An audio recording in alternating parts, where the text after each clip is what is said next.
Okay, good afternoon everybody. The last session today in our conference. I hope you've had a good day so far. Certainly been pretty busy in the Financial Professional Show this year. So I hope you had a lot of chance to network and talk to lots of funders and also attend some of the seminar sessions that we've had running. So the last one of today is about making the best of public relations within commercial finance.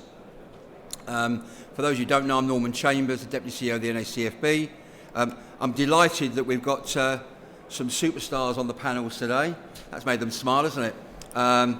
We've got Jonny Stevens from Rhizome, we've got Graham Hill, who's a board member from GHA Finance, Michael Dean from Avamore, Chirag Shah from Nucleus Commercial, James Lovett from Funding Circle, and Philip Knight from Asset Advantage. Before we get into the swing of the questions that I want to ask these gentlemen, I think it would only be right that they just spend 30 seconds introducing themselves to you all. So if I may, could I just really start with Chirag from your side? Chirag Shah. I founded Nucleus Commercial Finance 5 years ago. We are primarily an asset-based lender with 2 unsecured products, cash flow products for the UK SME market. We lend from 25,000 all the way up to 20 million. I'm James Lovett. Thanks for your kind words, Norman. I'm not sure I'm one of the superstars, but I'll give it a go today. I've been at Funding Circle for 4 years now in the business development team. Prior to that, for Close Brothers Asset Finance, and in fact 10 years of my career has been working with brokers. I don't know if I was born to work with brokers, but I've certainly enjoyed my time doing it, and I've made some good friends along the way. Philip Knight, I'm from Asset Advantage. We're a broker-led asset finance business. We're lending between 3 and 5 million a month on deal sizes 15k up to about $500,000. I look after credit and risk, obviously. I also look after the sales number and collections and recoveries. Jonny Stevens, Rhizome PR. We started working with the NACFB in May, handling their public relations. Oh, well done. Graham Hill, if you don't know me by now, then you obviously haven't been in the association for too many years. I would go back donkey's years. I'm now responsible for vehicle finance, also PR on the board. I took over earlier this year. I was ex-chairman in 2002-03, and you're all far too young, so maybe you don't recognise me after all. Good afternoon, everyone. My name is Michael Dean. I'm a founder and director of Avamore Capital. We're a specialist bridging and development finance provider working between $500,000 and 5 million plus ticket sizes, predominantly in the southern half of England, working with SME developers and property entrepreneurs. Thank you. Thanks, Michael. So hopefully you can see that we've got a broad spectrum of the commercial sector, including some people from the press as well on the panel today. So let's kick things off. First question we had really from our members was, how can brokers benefit from the record number of lenders in the market? So perhaps James, do you want to respond first to that? Yeah, sure. Thanks Norman. So earlier I was talking to an elf, and not for the reasons that many of you might think, but I wanted to talk to someone who was an outsider to the industry about what they thought of this event. And she said, well, I've talked to a few of the lenders. They all seem to be doing the same. Maybe they offer slightly lower rates, and they're competing on that basis. And it's a slightly extreme example, but a small business owner isn't an expert in finance, and it actually coming to this show would be very surprised about the number of lenders and the scale of it. And I think there's a great opportunity for you all to get out there and obviously understand the differences and the nuances of all the different possibilities out there, and help business owners get finance for their business in the right and most appropriate way. And I think that's the opportunity, and your value is about understanding the market and taking advantage of this opportunity that exists at the moment with so many lenders. So that's where I sit. Thanks, James. What about you, Philip? What's your thoughts on that? I think certainly with the number of funders out there, the thing to do now is fill your boots while you can, because I don't think there's going to be as many funders at this event next year or indeed the year after. That's kind of my personal view. I think there's a an awful lot of froth in the market. And so I think I think James made a good point about getting to know your broker, getting to know your funders and finding out the right credit appetite, because I certainly remember, I'm old enough to remember the recession in 2008, which actually doesn't seem that long ago, but was pushing 8-9 years ago. Funders were actually quite hard to find. So I think maintaining strong relationships with funders is probably something to... The final session of the day is taking place in the Education Hub in 5 minutes' time, and will be A Brave New World Embracing FinTech by Jonathan Rhizome of Lend Invest. If you'd like to attend, please make your way to the Education Hub. Thank you. Sorry about that, folks. It's only about the third time that's happened to us today, but we'll persevere. I think we're just coming to the end there, Philip, anyway, weren't you, really? Yeah. That's, No, was there anything else you wanted to add to that at all? We could be here for the rest of the day, frankly, Norman, but I'll pass on to some of the other superstars. I think Chirag's quite a new entrant to the NACFB as a patron, so I'd be interested in your thoughts in terms of, from a PR angle, what your response would be about the record number of lenders that we've now got. But from our side, yes, there are a record number of lenders, but also there are a record number of brokers right now. And I think it's really the only way the brokers can distinguish themselves and add real value is by understanding what the lenders bring to the table. Well, it might be easier to place the deals right now, as Philip said. The challenge really is that lending is not a one-off thing. It's not just what monies the lender can provide on day one. It's really a relationship between the lender and the borrower. And that's where the brokers can add real value. That if the brokers take the time to understand the lending market, all the players that are out there, and what they really bring to the party, the brokers who manage to do that are the ones who are going to really thrive. Thanks, Chirag. Thank you. Jonny, you've been writing articles for the NACFB so far over the last 6 months or so. I mean, how do you think that we can promote that in your industry?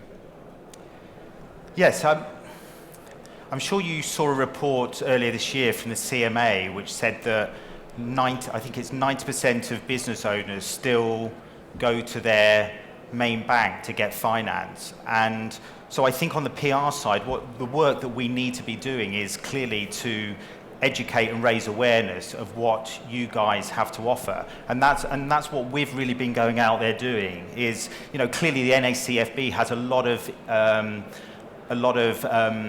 expertise, but I don't think the NACFB before we joined was getting their message out there. So I think that's what you guys need to be doing. It's about this wealth of expertise that you have, and it's about us getting out there and educating that market, because clearly that message isn't getting out there. Thanks, Jonny. Okay. Michael, from a lender perspective again? I think it's a really exciting time if you're a broker. You've got an enormous range of options available to you, but I think in a lot of ways it's also down to us as lenders to make our proposition very clear to you. We have to be very clear in our differentiation, so you're aware of what is on offer to you. But I think what's very clear is that there is a broad range of lenders out there in the market now with a different range of risk appetites and things that they'll do. And I think that for brokers, deals that perhaps might have fallen apart 2 or 3 years ago because the options weren't there are now there for you. Particularly sites which are a little bit difficult, clients who've got difficult or challenging credit histories, situations that don't necessarily benefit from planning, at least if we're talking from a property perspective. And I think also from a leverage point of view, a leverage standpoint, there are many more options now available to a broker and their ultimate clients in terms of these sorts of sort of leverage options that they can get. But I think it's very important that we in the lending community communicate what we have to offer. Otherwise, people in your shoes are going to continue to keep going back to the same option. So we need to make our products aware so that you guys know that they're available and you can present them in front of your clients. Thanks, Michael. I think finally, just on this question as well, Graham has, through his time at the association, has seen lots of lenders come and go. So what's your take on it, Graham? We've really put an effort in this year, just really endorsing what Jonny was saying earlier. We've started to pick the pace up. We're in most of the nationals now. We've been in regional newspapers this year, but it came home to me 2 weeks ago. I was at an FSB event, and there were three. They did like a question time panel thing, and not dissimilar to what we're doing here. And 3 MPs on there were really hitting home and saying we really need to get the banks to lend more money, which just frustrates the life out of me that we've got 3 MPs there, all of which didn't have a clue about alternative lenders, alternative finance. And I was speaking to several people. One of them was an accountant, and he said he's bought a hairdressing salon for his wife. And he said, oh, we were struggling to raise the money, but once we got turned down by the bank because they don't like hairdressing salons, where do you go? And I said, well, have you never heard of the NACFB? Could have strangled the bloke because we've been in everywhere. But anyway, the point is that we are now putting a really concerted effort in. Thanks to these guys at Rhizome, we're going to be sending some stuff out in the near future so that you can see the sort of distribution we've had this year.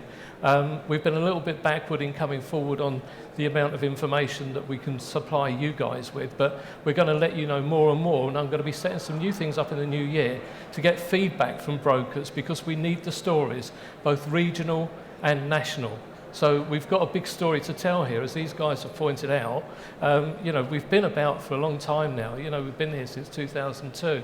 So, we've got a massive expertise here, and we've got lots of good lenders and lots of a big variety of lenders that we can now match with customers, but the broker is the key, and that's the message we need to get out there.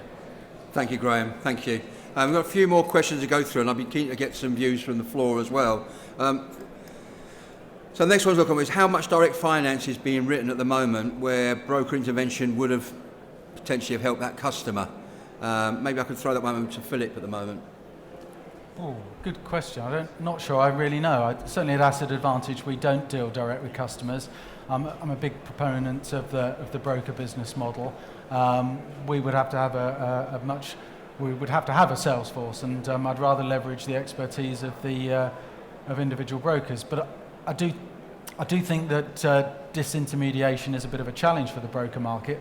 I'd be surprised if any of the tier 1 lenders aren't looking at the success that the crowdfunders have had using their electronic platforms at getting direct customers in, and thinking to themselves, well, is this a way for us to cut out brokers? Because if brokers are just acting as a post box, putting a proposal online, downloading some docs, never seeing the customer, then tier 1 lenders must be looking at the commission payments they're paying out and thinking they'd like a slice of that. So I think that's a bit of a challenge for brokers going forward. Well, let's ask one of these lenders then. So James, because we know that you do this as well, but equally I know that our brokers have been very successful with you.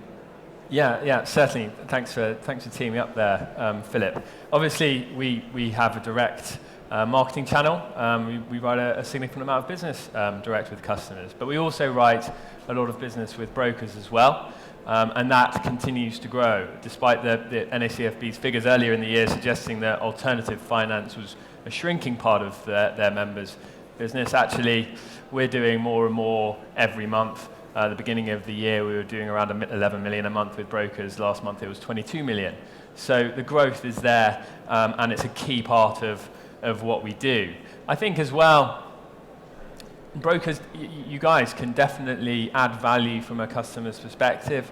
I think looking at our customers, a lot of them actually do the work of applying in the evening or out of hours, suggesting that they want to be running their business rather than having to complete an application and manage that themselves. So you can make a big difference in terms of making it easy for them and taking that pain away. As well as that, you've access to the range of lenders in a marketplace and can help them make sure they're getting the right solution for them. And of course, there are customers that we can't help as well. So I think the broker market is a very important part of it, but obviously for us, we need to make sure we maximise the opportunity in both areas.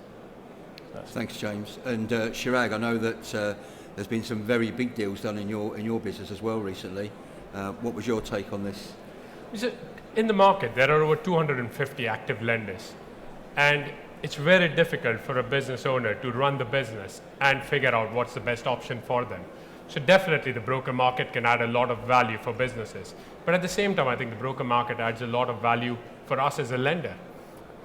We see many deals, and what we notice is the deals which we get from the direct channel, our hit rate will be less than half of what we get from the introducer market, because people approach us, they don't really understand what we offer to them, and it takes a lot longer to get the information needed to make a decision on those deals. Whereas when it comes to the introducer market, we've taken the time to understand what we as a lender can offer. It makes the process easier for both the businesses and for us as lenders. Thanks, Chirag. So Graham, what do you think around that, being a broker for many years? Well, yeah, I mean, the added value is, of course, you know your lenders, you know what their underwriting criteria is, you know the type of equipment or the type of property or the type of vehicle that they're interested in funding, and you select whichever one is most appropriate. It's actually going back to the old days when I first started out. Now we are talking a long time ago.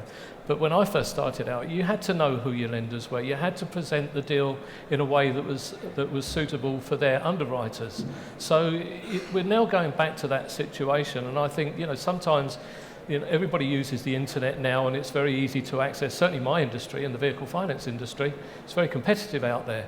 But people lose track of the fact that that's the option they've selected is not necessarily the best option for them. So that broker in the middle adds tremendous value, and that message really is what we're trying to get out through the PR opportunities we're creating in the new year. Thanks, Graham. Michael? Well, I can say that we've done quite a large proportion of our business directly with borrowers, albeit that we get about 90% of our inquiries via brokers. It's fair to say that the transactions that have come via brokers have tended to go through more smoothly. I think a lot of that's down to the fact that brokers are prepping the customer better, especially when we're talking about a development or development-led opportunity.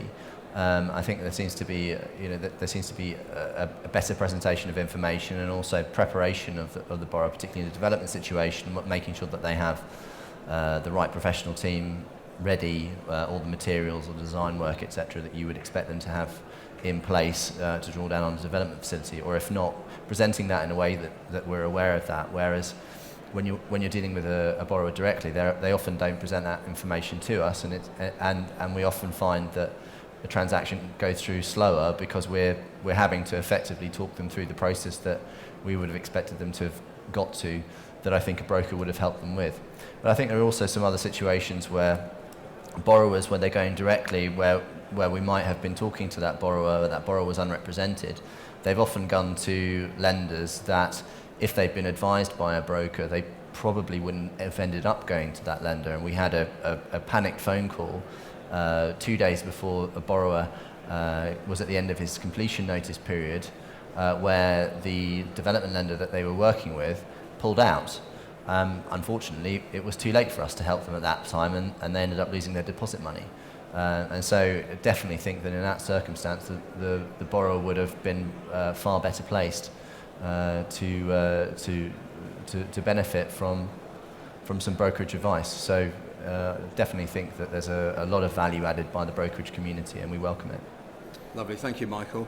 I think just on that note, if some of you were at the AGM session earlier on today, you would have heard me talk about the need to undertake some more surveys throughout the year, maybe much shorter surveys from you as members, as to, purely anonymous, as it always has been in the association, about how much business you're writing, the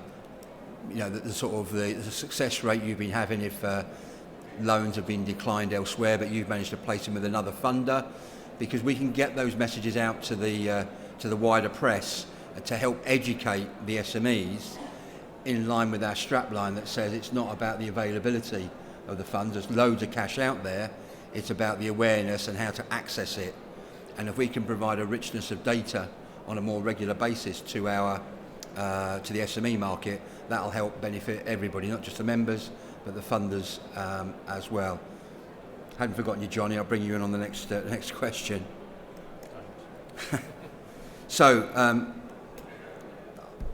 why not pick this one up, Jonny? Yeah? Have we seen the number of lenders in the market reach saturation point yet? So there's about 250 commercial lenders. The NACFB's got about 142. In your sort of opinion, do you think there's going to be more or less, or is it going to shrink, or what would you think? From a purely independent view, what do you reckon? I mean, from a purely, that is an impossible question for me to answer.